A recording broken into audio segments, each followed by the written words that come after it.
Alright, let me tell you the story of MicroCoaster.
Everything started when I was 7 years old. And every time we came back from a theme park, I was just so fascinated by the technology of roller coasters that I wanted to have something like that in my living room. And there was nothing like it that, you couldn't build anything with Lego. You couldn't build anything with the things that I had in the past. And there was surely not anything on the European market that would support building roller coasters back then. I kept on imagining what kind of dream I would like to build, and it was always these very small roller coasters because they would save a lot of space. You could build huge layouts while at the same time saving a lot of space. So another 10 years went by, and there was the first thought when I saw 3D printers. Oh my god, this is the thing. Maybe you've lost the knob to your washing machine and want to replace it, but it's just not available. Well, in many cases, you're basically out of luck. Until now. We're going to take a look today at 3D printing. And to help us understand this further, I'm joined by John Beeler. Hi, John. Hi. John, tell me a little bit about this. First of all, did you build this 3D printer? Everyone can build things for themselves now. It has become so easy to design, so why not start? And then in 2018 I started with 3D printing.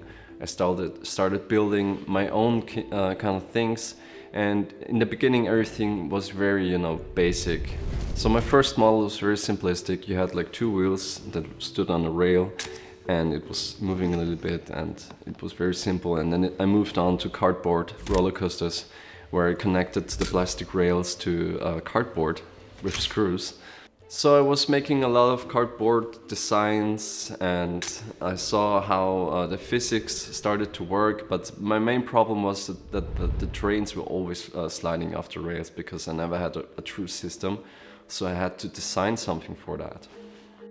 Everything took so much time. You have to design it, you have to print it, you have to test it, you find another problem, and it keeps on going for weeks and months.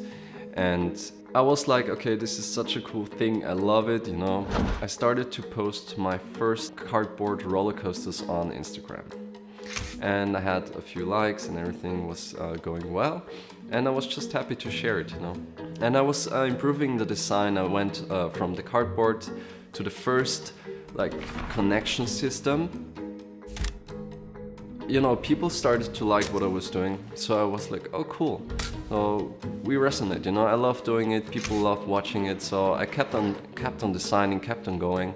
And then I had another roller coaster that was quite huge. It took up a lot of space in my room, and it was totally like the beginning of where I was heading. I knew, okay, things didn't work out the way I was designing, like the platform, the sizes and everything, comparison didn't make much sense. So I was like, okay, but let's just post it. Let's make some cool Instagram shots and share it to the world. And then all of a sudden, when I was in my holidays, I shared the reels, and people loved what I was doing, So it really took off. I had in a short time of 2 weeks, I made 20,000 followers. And then in another 3 weeks, I made another 20 or 30,000 followers. So of course, this is the world of Instagram, but people really loved seeing that. And I got a lot of comments saying, hey man, I want to buy it. I want to get it for my son. I want to have this for Christmas, you know. So I realized that, you know, this might be something for me. This might be something for everyone. And this was my realization moment, you know. I realized that this was a niche that people were craving for. They wanted some neat, small, technological roller coaster that is functioning, but in a very small space on their desktop, and something like that wasn't really in that scale available. So I realized that, hey, this is something I want to do. I want to keep on going, and I want to make it big, and I want to sell roller coasters, you know. So when Instagram took off, my brother immediately called me, dude, what's happening on your Instagram? So he inspired me and made me believe in that business idea. And we both had a lot of talking how we should go about and make this a reality. So we knew about the big players out there who already had roller coasters, who were doing it with injection molding for years. But we thought it would be a little bit of a risk to go in there into the market with that we didn't have enough knowledge of. And injection molding is very expensive, and it was expensive at that time. We're talking about $500,000 to get 500 roller coasters out there from the European market standpoint. And that was just way too much. It was too risky. We were scared to do that move, you know. So we tried to find some solution that would fit our first phase of production. And then we came across 3D printing in a larger scale. But when we went out there and we were looking for a service for people who would make it for us, they were charging per kit 2,500 euros, you know. And this was too crazy, like.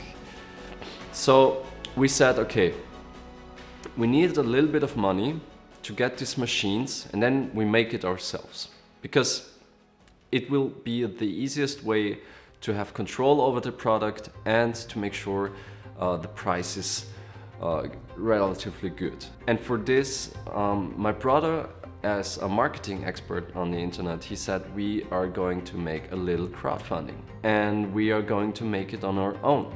So for that reason, we started a website and we communicated with our community that this is going to be a real thing. People will be able to order their own microcoaster.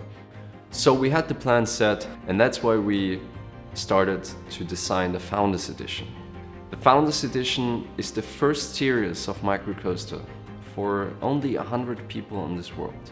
In order to launch the Founders Edition, we announced a live stream for people to come and have all the information around our first product. So the date was set, and I was really happy that this stream is finally becoming a reality. But at the same time, I was scared to convince people, to tell them that I was going to do it, that the product is going to be a real thing, and to make people invest in my product, you know. Now the day of the stream came and I was really frightened in the morning. I was very scared and nervous. I called my best friend Gabriel to come over to set up this whole live stream. And my brother was in the background making sure that everything is ready. So minutes before the stream started, I was sitting in my chair and I saw the camera and the lights, and I had my product in front of me. And in my mind, I had all these like things going on and I couldn't make an order of it. I was nearly about to explode, you know. I was having cold sweat and I was like, oh my God, if I mess this up, you know, it's gonna be horrible for me. So I was really nervous, and as soon as the stream started, I was just showing off the microcoaster and I was just relaxing and I came into my zone. We had a lot of comments from the people. And it was just so much fun to share what I was doing, and people asking me how everything works. And it was really difficult to make sure I presented right, because at the same time I had to make sure to speak. I had to make sure to keep it short, you know. I thought that we were going to be done in like 20 minutes, but then it was like a 40-minute stream or something. So we ended the stream and opened up the shop for people to buy the voucher, and then we waited. And to a big surprise, in a matter of hours, MicroCoaster was sold out. And we knew our dream was becoming a reality. So initially we were planning to kick off the production just a month after the live stream. But then we were facing a lot of challenges with the banks to get the rest of the money. Because the money from the voucher phase was just a precursor to prove to the bank that people were interested in buying MicroCoasters. But then we had a lot of challenges with the banks. They didn't believe in the project and they were hesitant to give us money because of the whole inflation problem in Europe that we still have. So it was really difficult to get the money, and I was in a hurry because I wanted to fulfill the production. People were waiting and I was scared to lose my people. And I made weekly reports to give my people updates and news, what was going on and why everything took longer than initially planned. So at the same time as we had our financial issues, we needed to make sure that the production was somehow going to start. And we also needed to make sure that the logistics work out in the end of the story, you know? And so we needed a production facility. Luckily, my father is a retired butcher, and this area was a meat factory 30 years ago. And since then, it was standing still.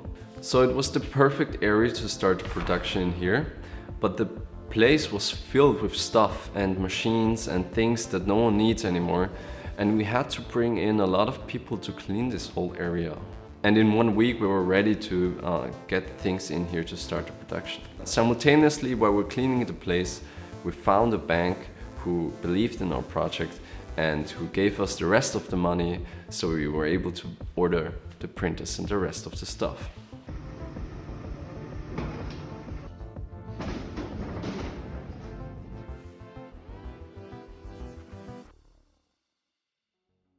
I was so happy to get the printers, and I was starting to clean up this place. I was cleaning the walls from the remainings of the previous production and the floors.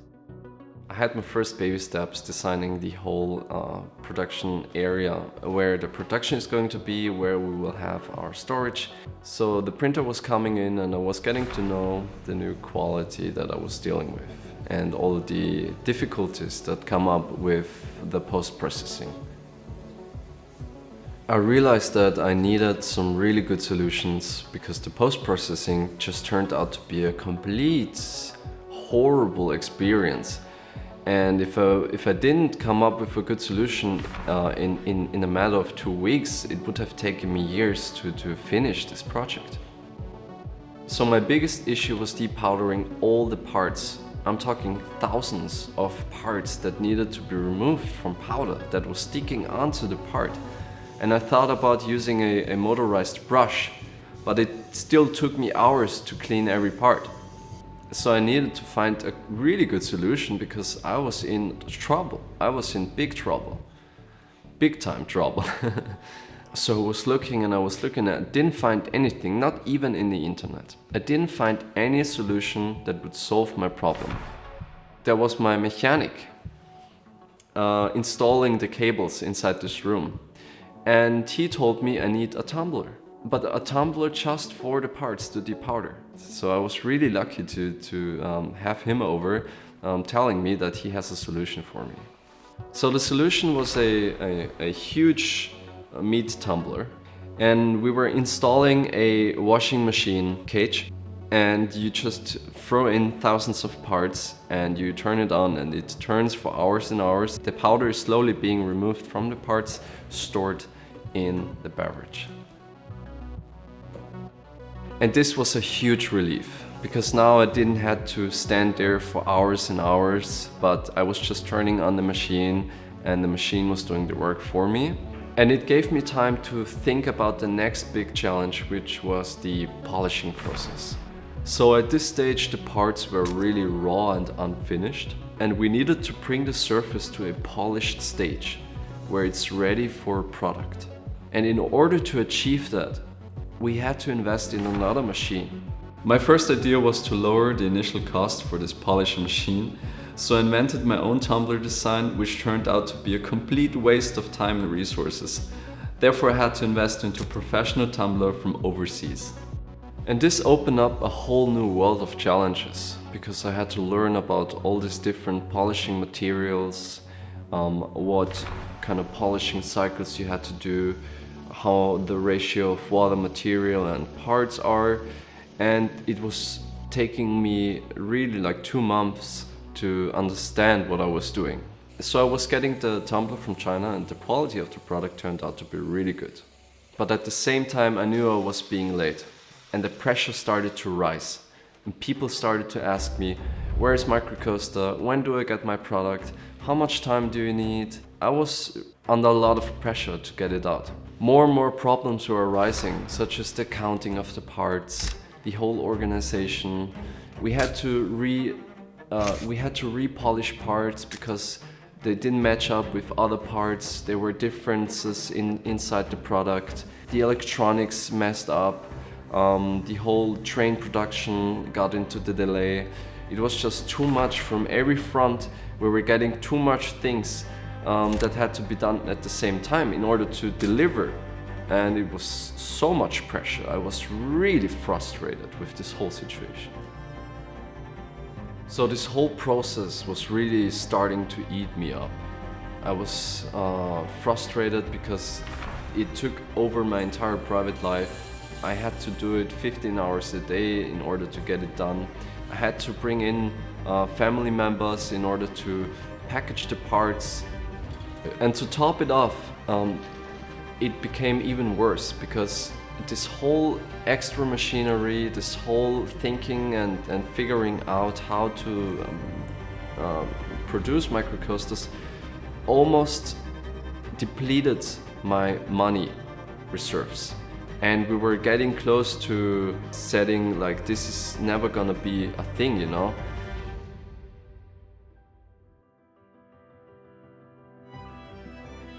And what frightened me to the bones was needing to realize that all of the troubles and the problems that I had led to the breakup of my relationship that I had at this time. And it was a really hard pill to swallow, to lose her and to be alone with all of these challenges that I had to go through in the winter.